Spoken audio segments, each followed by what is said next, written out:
ప్రభు రాకడ వరకు ఓపిక కలిగి ఉండండి.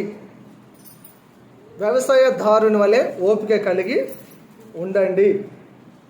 మన పరలోకపు తండ్రి మన కొరకు ఉన్నాడు, ఆయన కొరకు ఓపిక కలిగి ఉండండి. ఈ 3 పాయింట్స్, 3 విషయాల మీద ఈరోజు దేవుని వాక్యాన్ని మీ ముందు ఉంచడానికి ఇష్టపడుతున్నాను.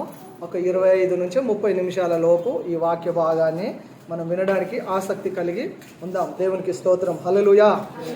ఇదే యాకోబు పత్రిక 1వ అధ్యాయం 19, 20, 21 వచనాలు, 3 వచనాల నుండి గత వారం విన్నాము. కోపమును అధిగమించడము ఎలా అనే టాపిక్ మీద, ఆ పాయింట్ మీద దేవుని వాక్యాన్ని విన్నాము. ఈ వాక్యం విన్న తర్వాత మీలో ఏమైనా మార్పులు కలిగాయా, లేదా కోపం ఇంకెక్కువ అయిందా? కోపం తగ్గిందా?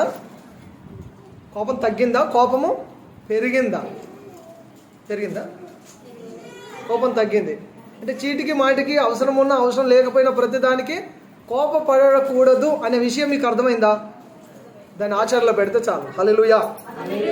ఓకే, ఈరోజు వాక్య భాగంలోనికి వచ్చినట్లయితే యాకోబు పత్రిక 5వ అధ్యాయం 7, 8 వచనంలో మొదటి విషయాన్ని మనం ఆలోచన చేద్దాము. ప్రభువు రాకడ వరకు ఓపిక కలిగి ఉండండి. యేసయ్య రానై ఉన్నాడు. ఆయన తన కొరకు కనిపెట్టుకొని ఉన్న వారిని, సిద్ధపరచబడిన వారిని ఆయన తనతో పాటు తీసుకొని వెళ్ళడానికి ప్రభువు రానై ఉన్నాడు. 8వ వచనం చెప్తుంది.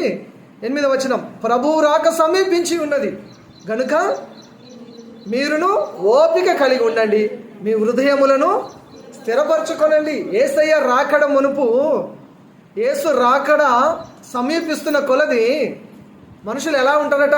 ఓపిక కోల్పోతారు. సహనము నశించిపోతుంది. అది మాత్రమే కాదు, ఇలాంటి సమయాలలో మీ హృదయాలను స్థిరపరచుకోండి. హృదయము అక్కడిక్కడ చెదిరిపోనివ్వకండి. మీ హృదయములను స్థిరపరచుకోనండి. యేసయ్య రాకడ దినాలలో ఉన్నాం. మనం ఏ దినాలలో ఉన్నాము? యేసయ్య రాకడ దినములలో ఉన్నాము. యేసయ్య రాకడ దినములలో ఏం జరుగుతుంది? ఎలా జరుగుతుంది? లోకం ఎలా ఉంటుంది? ఎలా ఉండబోతుంది అని మనం ఆలోచన చేస్తే మత్తయి సువార్త 24వ అధ్యాయం 3వ వచనం ఒకసారి చదువుతారా? మత్తయి సువార్త 24, 3వ వచనం.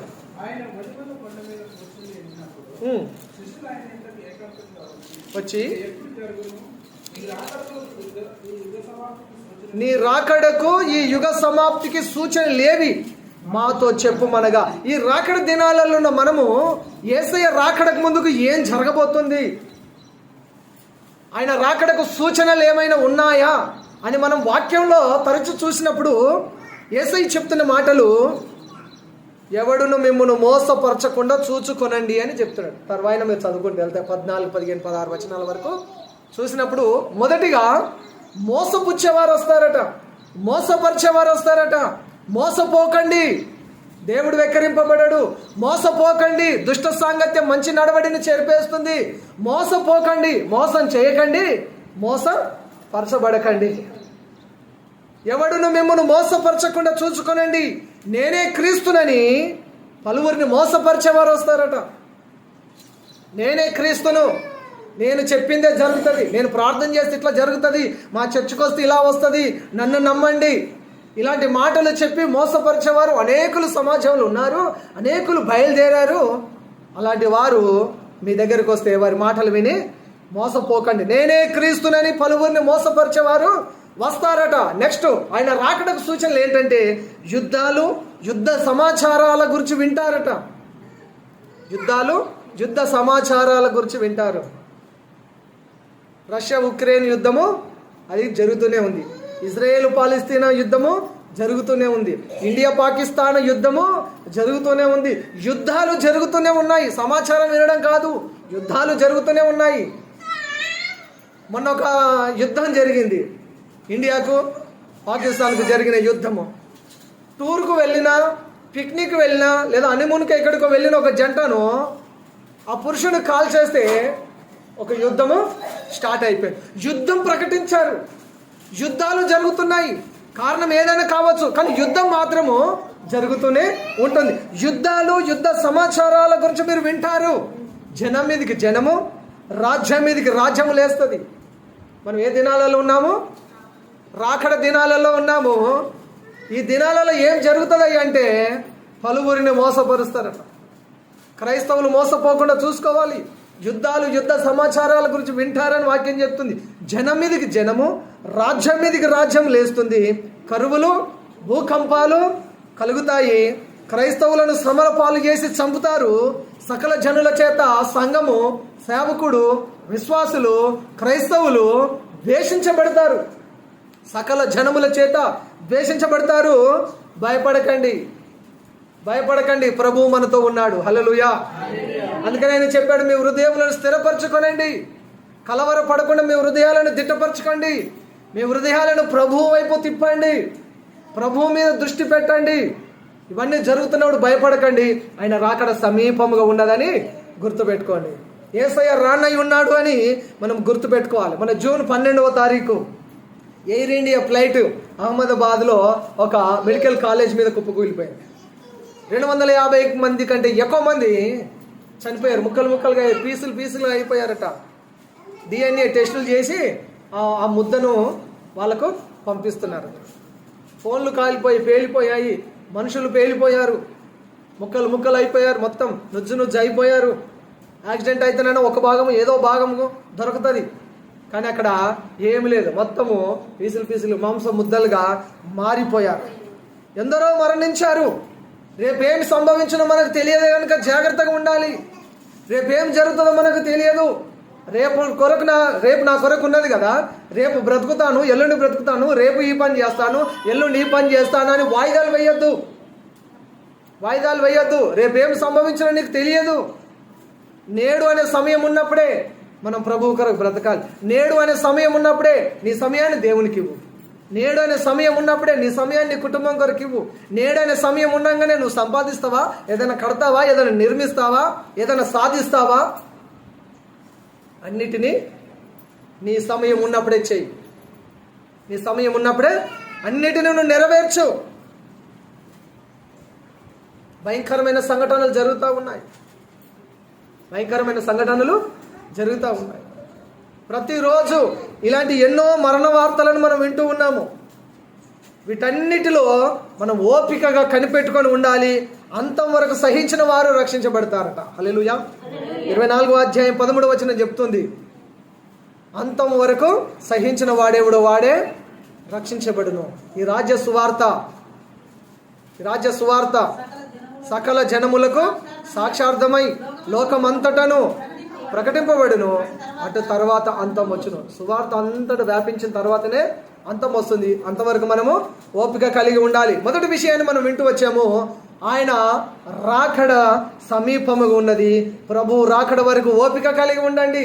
నువ్వు ఇప్పుడు అనుభవిస్తున్న బాధ, నువ్వు అనుభవిస్తున్న సమస్య, నువ్వు అనుభవిస్తున్న ఇరుకుల, నువ్వు అనుభవిస్తున్న మనోవేదన, నువ్వు అనుభవిస్తున్న ఆర్థిక సమస్యల, నువ్వు అనుభవిస్తున్న ఆర్థిక అనారోగ్య సమస్యల, అది ఏదైనా కానీ ప్రభు రాకడ వరకు మనం ఓపిక కలిగి ఉన్నట్లయితే ప్రభు వచ్చినప్పుడు మనము ఈ మట్టి శరీరాలు, ఈ మట్టి దేహం మహిమ దేహంగా మారిపోతుంది. హల్లెలూయా. మహిమ రూపంలోనికి వెళ్ళిపోతాం. ప్రభువుతో కూడా ఉండడానికి వెళ్తాం. పరలోక రాజ్యంలో ఉంటాము. అది ఒక అరుదైన అవకాశం, అదొక గొప్ప భాగ్యమై ఉంటుంది. దేవునికి స్తోత్రం. హల్లెలూయా. అది మొదటిది. ప్రభు రాకడ వరకు ఓపిక కలిగి ఉండండి. ప్రభు రాకడ వరకు ఎలా ఓపిక కలిగి ఉండాలంటే వ్యవసాయదారుని వలె ఓపిక కలిగి ఉండాలని వాక్యం చెప్తుంది. మొదటి వాక్యం చదవండి. యాకోబు 5వ అధ్యాయము 7వ వచనం. సహోదరులారా, ప్రభు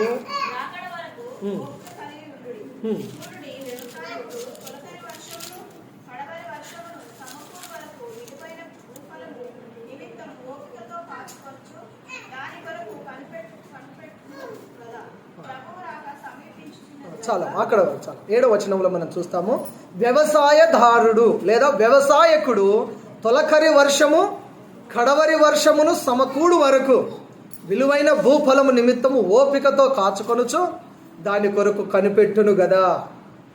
వ్యవసాయదారుడు భూఫలము కొరకు ఎలా కనిపెట్టుకొని ఉంటాడో, ఓపికతో ఎలా కనిపెట్టుకొని ఉంటాడో, మనం ప్రభు రాకడ కొరకు అలా కనిపెట్టుకొని ఉండాలట. హల్లెలూయా. ఇక్కడ వ్యవసాయదారుడు గురించి ఒక మాట చూద్దాం. వ్యవసాయదారుడు, వ్యవసాయము, రైతు, పంట, పొలము అది వచ్చింది కాబట్టి దీని గురించి కొన్ని విషయాలు మనం ఇక్కడ నేర్చుకుందాం. యోహాను సువార్త 15వ అధ్యాయం 1వ వచనం తెరవండి. ముఖ్యమైన వాక్యాన్ని చూపిస్తున్నప్పుడు తప్పకుండా తెరిచి మీరు చూడండి, చదవండి. 15వ అధ్యాయం యోహాను సువార్త 15 1వ వచనం. నేను నిజమైన ద్రాక్షవల్లిని, నా తండ్రి వ్యవసాయకుడు. చాలా, నా తండ్రి వ్యవసాయకుడు. చెప్తారా? నా తండ్రి వ్యవసాయకుడు. మన పరలోకపు తండ్రి వ్యవసాయకుడు. ఇక్కడ ఉన్న వారిలో వ్యవసాయదారులు ఉండుంటారు, ఉద్యోగస్తులు ఉండుంటారు, వ్యాపారస్తులు ఉండుంటారు. కానీ వ్యవసాయము చేసుకునే కుటుంబం నుండే వచ్చాం మనం.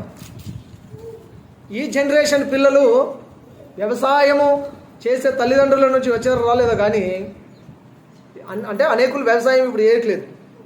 నేను మాత్రము వ్యవసాయం చేసుకునే ఒక రైతు కుమారుడని, నేను వ్యవసాయం చేసుకునే ఒక రైతు కుమారుడని. ఆల్మోస్ట్ ఆ తరం వాళ్ళంతా, లేదా మీరు మీ తరం వాళ్ళంతా, మీ తల్లిదండ్రులు వ్యవసాయ కూలీలుగాను, రైతులుగాను, వ్యవసాయ పంట పొలం పని చేసి మిమ్మల్ని నడిపారు. మీరు ఒక రైతు బిడ్డలు, అది గుర్తుపెట్టుకోండి. దేవుని వాక్యం చెప్తుంది, నేను నిజమైన ద్రాక్షవల్లిని, నా తండ్రి వ్యవసాయకుడు. పరలోకపు తండ్రి వ్యవసాయకుడు, ఫార్మర్. ఫార్మింగ్ గురించి ఒకసారి మనం ఆలోచించేద్దాం. రైతే రాజు అంటారు, రైతు దేశానికి వెన్నెముక అంటారు, రైతును అన్నదాత అంటారు. రైతు గురించి వ్యాసాలు చెప్పిన వాళ్ళు గెలుస్తున్నారు, రైతు గురించి స్టోరీలు చెప్పిన వాళ్ళకు ప్రైజ్లు వస్తున్నాయి, రైతు గురించి స్కిట్ చేసిన వాళ్ళు, రైతు గురించి సినిమా తీసిన వాళ్ళు హైయెస్ట్ కలెక్షన్లు కొడతా ఉన్నారు. కానీ రైతు అలాగే ఉంటున్నాడు, రైతు జీవితం అలాగే ఉండిపోతుంది. మద్దతు ధర లేక, రైతు పండించిన పంటకు మద్దతు ధర లేక, నాసి రకం విత్తనాలు, నాసి రకం ఎరువులు, ఏమండి అన్ని కల్తీ ఎరువులతోనూ కల్తీ విత్తనాలతోనూ నష్టపోతున్నాడు. పంట నష్టము, పెట్టుబడి నష్టము, తాను పెట్టిన పెట్టుబడికి సరాసరి రాక, దిగుమతి లేక, ఎగుమతి లేక, మద్దతు ధర లేక రైతు నష్టపోతున్నాడు, ఆత్మహత్య కూడా చేసుకుంటున్నాడు. మళ్ళీ ఏమని నినాదాన్ని ఇస్తామంటే అన్నదాత అంటాము, రైతే రాజు అంటాము, దేశానికి వెన్నెముక రైతు అంటాము. రైతు ఎలా ఓపిక కలిగి ఉన్నాడో ప్రభు రాకడ కొరకు మనం అలా ఓపిక కలిగి ఉండాలట. రైతుకున్న ఒక లక్షణం ఏంటంటే చాలా ఓర్పు కలిగిన వాడు. ఒక వ్యవసాయదారుడికి ఉన్న ఒక ముఖ్య లక్షణం ఏంటంటే ఓర్పు కలిగిన వాడు, సహనం కలిగిన వాడు, ఓపిక కలిగిన వాడు. తొలకరి వర్షం కొరకు ఎదురు చూస్తాడు, కడువరి వర్షము రెండిటిని సమకూర్చి పంట భూఫలం కొరకు ఓపికతో చూస్తాడట. భూఫలం కొరకు 40 రోజుల్లో పంట ఉంటుంది, 90 రోజుల్లో పంట ఉంటుంది, ఇంకా 180 రోజుల్లో పంట ఉంటుంది. 40 రోజుల పంట, 3 నెలల పంట, 6 నెలల పంట, సంవత్సరం పంట. ఈ పంట కొరకు ఎదురు చూస్తాడు, ఆ పంట కొరకు ఓపికతో కనిపెట్టుకొని ఉంటాడు. కొన్నిసార్లు ఈ పంట చేతికి రావచ్చు, చేతికి రాకపోవచ్చు కూడా. వ్యవసాయదారుడి గురించి మనము వింటున్నాము. వ్యవసాయదారుని జీవితాన్ని మనం చూసినప్పుడు ఆ పంట చేతికి వస్తుందో తెలియదు, రాదో తెలియదు. పంట నష్టము, గాలివాన, వడగండ్లు, అకాల వర్షాలు, పశువులు తింటాయి, పక్షులు తింటాయి. వీటన్నిటిని బారిన పడకుండా తన పంటను కాపాడుకొని మార్కెట్కు పంపి మనం అందరము కడుపు నిండా భోజనం చేయడానికి కారణమవుతాడు వ్యవసాయదారుడు, రైతు. వీటన్నిటి నుంచి తన పంటను కాపాడుకుంటాడు. ఇక్కడ నుంచి ఒక ఆత్మీయ అర్థాన్ని తీసుకుందాము. వీటన్నిటి నుంచి రైతు ఎట్లయితే పంటను కాపాడుకుంటాడో అలాగే మన ఆత్మీయ జీవితాన్ని కూడా మనం కాపాడుకోవాలట. గాలి వానల నుంచి, వరదల నుంచి, అకాల వర్షాల నుంచి, ఇటువంటి శ్రమల నుండి, సమస్యల నుంచి, ఇరుకుల నుంచి, ఇబ్బందుల నుంచి, సుడిగాల నుంచి, తుఫాన్ల నుంచి, ఆర్థిక సమస్యలు కావచ్చు, ఆరోగ్య సమస్యలు కావచ్చు, నిందలు కావచ్చు, అవమానం కావచ్చు, రకరకాల ప్రాబ్లమ్స్ ఫేస్ చేస్తూ ఉంటారు. వీటన్నిటి నుంచి నీవు కూడా ఆత్మీయంగా కాపాడుకోవాలి. దేవునికి స్తోత్రం, హల్లెలూయా. నెక్స్ట్, రైతుకున్న మరొక క్వాలిటీ ఏంటంటే తన కష్టజీవి అండి. వ్యవసాయదారుని వల్ల ఓపికతో కనిపెట్టుకొని ఉండండి ప్రభు రాకడ కొరకు. ప్రభు రాకడలో ఏం జరుగుతుందో చెప్పానో అదే జరుగుతుంది ఇప్పుడు. వ్యవసాయదారులకు ఓపిక కలిగి ఉండాలి అని అన్నప్పుడు వ్యవసాయదారుని యొక్క ఫలితాన్ని చూస్తున్నాము, ఆయన గుణాన్ని చూస్తున్నప్పుడు ఒకటి ఆయన ఓపిక కలిగిన వాడు, రెండవది కష్టజీవి. నేను వ్యవసాయం చేస్తాను అని అనేవాడు వాడు కష్టపడే మనస్తత్వం లేకపోతే వాడు వ్యవసాయంలో రాణించలేడు. వ్యవసాయంలో పురాభివృద్ధిని పొందుకోలేడు. ఎందుకంటే కష్టపడకుండా పంట చేతికి రాదు. ఒక రైతు లేదా వ్యవసాయదారుడు కష్టజీవి, హార్డ్ వర్కర్. 2వ తిమోతి పత్రిక 2వ అధ్యాయము ఒకసారి చదువుతారా? 2వ తిమోతి పత్రిక 2వ అధ్యాయము 6వ వచనం. పాటుపడిన వ్యవసాయకుడే మొదటి ఫలములో పాలు పుచ్చుకొనును కదా. చాలండి, ఇక్కడ పాటుపడేవాడు, కష్టపడేవాడు, పాటుపడిన వ్యవసాయకుడే మొదటి ఫలములో పాలు పుచ్చుకుంటాడు. మొదటి ఫలం ఆయనదే, ఆయన దానిలో భాగమవుతాడు. కష్టజీవి, ఎంత కష్టజీవి అంటే బీడు భూమిని దున్తాడు, చదును చేస్తాడు, కలుపు మొక్కలు ఏరేస్తాడు, విత్తనము నాటుతాడు, నీరు పెడతాడు, మొలకల్ని కాపాడుతూ ఫలం వచ్చేంత వరకు దాని కొరకు పాటు పడతాడు. 24/7 365 days పొలంలోనే ఉంటాడు. పంటను కంటికి రేపలా కాపాడుకుంటూ ఉంటాడు. పొలంలోనే ఉంటాడు, అవసరమైతే పొలంలోనే చచ్చిపోతాడు. కరెంట్ షాక్ వల్ల, పాము కాటు వల్ల, లేదా పంట చేతికి రానందువల్ల నష్టపోయానో, అప్పుల పాలు అయ్యానో, ఏ పంటకైతే మందు కొడతాడో అదే మందు తాగి కూడా అదే పొలంలో చచ్చిపోయే రైతులు ఎందరో సమాజంలో మనం చూస్తూనే ఉన్నాము. కష్టజీవి ఎవరిని మోసం చేయడు. ఆయనను అనేకులు మోసం చేస్తారు, వ్యవసాయదారుణ్ణి. ఇక్కడ నుండి మనం ఒక ఆత్మీయ పాఠం నేర్చుకోవచ్చు. కఠినమైన స్థలాలలో మనము ప్రభువు కొరకు నిలబడాలి. కఠినమైన మనుషుల మధ్య ప్రభువు కొరకు నువ్వు సాక్షిగా నిలబడాలి. హింసించే వారు ఉంటారు, మానసికంగా శారీరకంగా కృంగదీసే వారు ఉంటారు. ఇలాంటి వారి మధ్యలో మనం కదలకుండా స్థిరముగా ప్రభు వైపు చూస్తూ మనం ముందుకు సాగే వారం ఉండాలి. దేవునికి స్తోత్రం, హల్లెలూయా.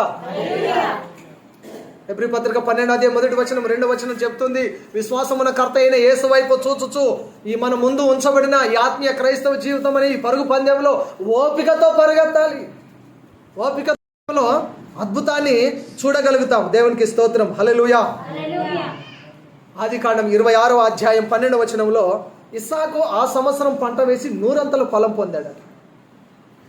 మీరు చేసే పనుల్లో, మీరు చేసే ఉద్యోగంలో, మీరు వెళ్ళే కూలి పనిలో, మీరు చేసే వ్యవసాయంలో, మీరు చేసే వ్యాపారంలో ప్రభు 100 ఫలం దయచేయును గాక. ఆమేన్.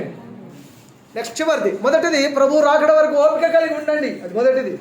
రెండవది వ్యవసాయదారులాగా ఓపిక కలిగి ఉండాలట. ప్రభు రాకడ కొరకు కనిపెట్టుకోండి. ఎంత నష్టం వచ్చినా, ఎంత కష్టం వచ్చినా వ్యవసాయదారుడు ఎలా ఓపిక కలిగి ఉంటాడో ఆ పంట కొరకు, యేసయ్య రాకడ కొరకు మనం కూడా అట్టి విధముగానే ఓపిక కలిగి ఉండాలి. చివరిది, పరలోకపు తండ్రి మనకున్నాడట. యాకోబు పత్రిక 1:17 చదువుతారా ఒకసారి? యాకోబు పత్రిక, శ్రేష్టమైన ప్రతి ఈవిని